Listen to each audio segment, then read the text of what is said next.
kilalanin naman natin ang ating guest performer na si Laverne. Magandang umaga and welcome sa Rise and Shine Pilipinas. Hello, good morning. Saan galing yung name na Laverne?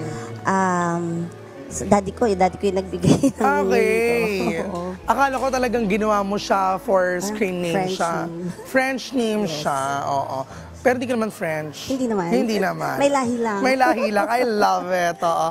Well, anyway, kwento mo naman sa amin paano ka nagsimula sa pagkanta. Kasi bata pa lang, I'm sure hilig mo talaga ang pagkanta. Kwentuhan mo kami. Yes. Nag-start ako, bata pa lang ako, nag-choir member ako sa Church. Paris Church namin. Okay. And then, nag-start yung singing career ko, 1995. Parang nagpunta kami sa isang comedy bar, and then nag-jam ako doon.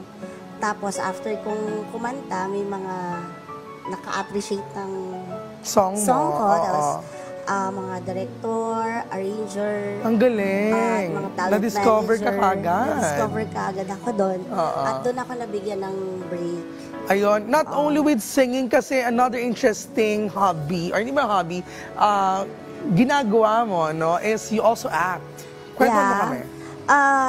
Nag-artista rin ako for a while, pero Okay. hindi ako nag-focus doon kasi nga wala naman akong workshop. May nag-offer sa akin na producer na leading lady kagad ako. Ayun, Wow. Ronnie Ricketts. So, ayun, hindi ako masyado nag-focus doon. Ayun, more into on singing talaga. singing Ngayon, talaga. ano to, bumabalik ka ba sa music industry? Paano ba? Matagal ako nag-stop kasi against ang dad ko na kumakanta ako. Kasi gusto niyang okay. matapos yung studies ko. Okay. Ayun. Sa pag-comeback ko, nabigyan ako ulit ng break ng manager ko ngayon.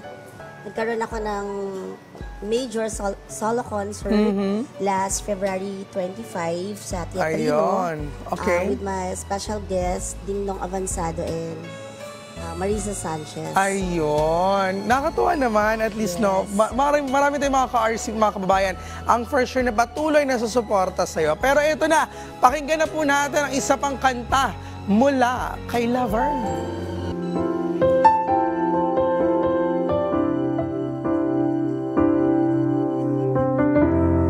Eto na naman ako, nakatingin lang sa pader. Iniisip kung saan nagkamali. Sa tagal ng pagsasama, di pa rin na kontento. Di kaya nagsasawa ka na. Pilit kong limutin ang nakaraan. Bumabalik pa rin hapdi ito. Di na ko natuto, di ka rin nagbago. Akala mo ito'y isang laro. Kahit ilang ulit mong saktan itong puso, kahit ilang ulit paluhain na mga mata, kahit ilang ulit durugin ang damdamin, paulit-ulit kong ibibigay ang pagmamahal ko sa iyo. Kahit ilang ulit pa.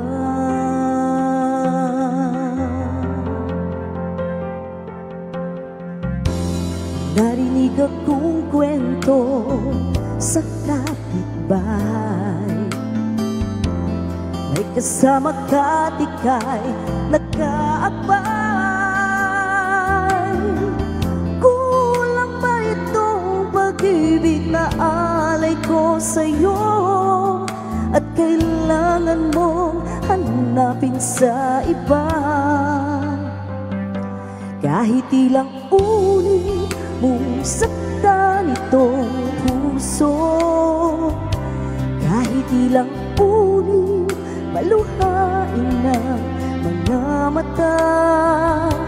Kahit ilang ulit durugin ang damdamin,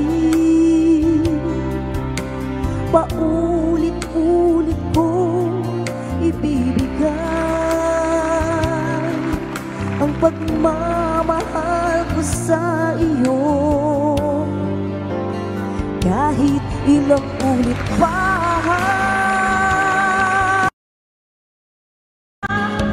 kahit ilang ulit mong saktan itong puso, kahit ilang ulit paluhain na